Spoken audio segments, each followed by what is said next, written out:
Perkenalkan, nama saya Rizkyanti, NIM 7020012025 dari jurusan Kesehatan Masyarakat. Nah, di video kali ini saya akan mereview suatu jurnal internasional yang berjudul Pengaruh Persepsi Kualitas Lingkungan Terhadap Depresi, Kelas Sosial Subjektif sebagai Mediator.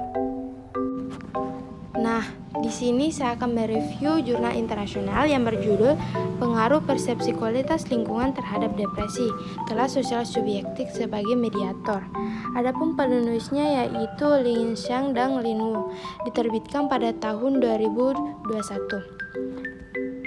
Adapun identitasnya. Nah, jurnal ini memiliki nilai indeks 138 dengan spesifikasi International Journal of Environmental Research and Public Health dan sudah termasuk kuartil 1. Adapun latar belakang dari jurnal ini yaitu lingkungan merupakan faktor eksternal yang berhubungan dengan aktivitas manusia. Nah, pengaruh kualitas lingkungan pada kesehatan mental masyarakat telah mencapai konsensus dan secara luas dianggap sebagai prediktor penting kesehatan mental.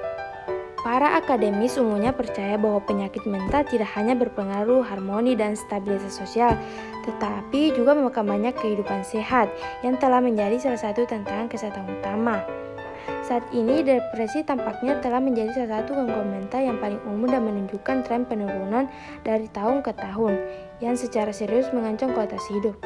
Nah, para peneliti itu tidak hanya berfokus pada dampak faktor psikologis dan sosial pada depresi publik, tetapi juga sudah mulai lebih memperhatikan dampak dari faktor lingkungan. Dengan peningkatan lebih lanjut, informasi dan modernisasi, kualitas lingkungan dan kesehatan mental manusia saling terikat erat. Kualitas lingkungan mengacu pada derajat kualitas lingkungan yang itu kesesuaian keseluruhan atau beberapa elemen lingkungan untuk membangun manusia dan sosial dan ekonomi di lingkungan tertentu. Adapun tujuan penelitiannya itu untuk mengeksplorasi pengaruh persepsi kualitas lingkungan terhadap depresi publik dan peran mediasi kelas sosial subjektif antara persepsi kualitas lingkungan dan depresi publik. Nah, adapun hasil penelitiannya yaitu persepsi kualitas lingkungan berpengaruh signifikan terhadap depresi publik dan kelas sosial subjektif juga berpengaruh signifikan terhadap depresi publik.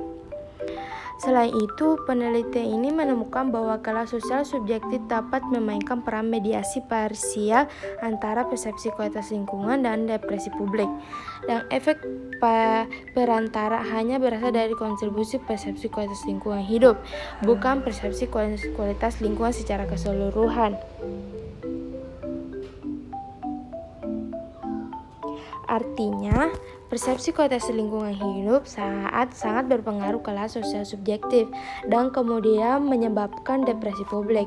Nah, untuk mengurangi hubungan antara kualitas lingkungan dan depresi publik, direkomendasikan bahwa Departemen Perlindungan Lingkungan Negara Bagian dan Departemen Urusan Sipil memperkuat perbaikan lingkungan hidup publik untuk mempromosi kelas sosial subjektif individu dan mengurangi risiko depresi publik.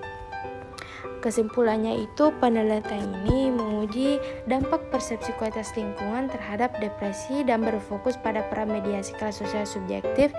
Temuan menunjukkan bahwa depresi secara signifikan berhubungan positif dengan persepsi kualitas lingkungan hidup dan berhubungan negatif dengan persepsi kualitas lingkungan secara keseluruhan. Sementara itu, kelas sosial subjektif berpengaruh positif signifikan terhadap depresi. Selanjutnya, pengaruh mediasi kelas sosial subjektif antara persepsi kualitas lingkungan hidup dan depresi adalah signifikan. Sayangnya, efek mediasi kelas sosial subjektif antara persepsi kualitas lingkungan secara keseluruhan dan depresi tidak valid. Nah, adapun kekurangan dari jurnal ini yaitu beberapa keterbatasan dari penelitian ini harus dicatat. Meskipun kami menggunakan model mediasi untuk menguji hubungan antara variabel, masih sulit untuk menarik kesimpulan kausal yang akurat karena sifat data peneliti yang cross-seksional.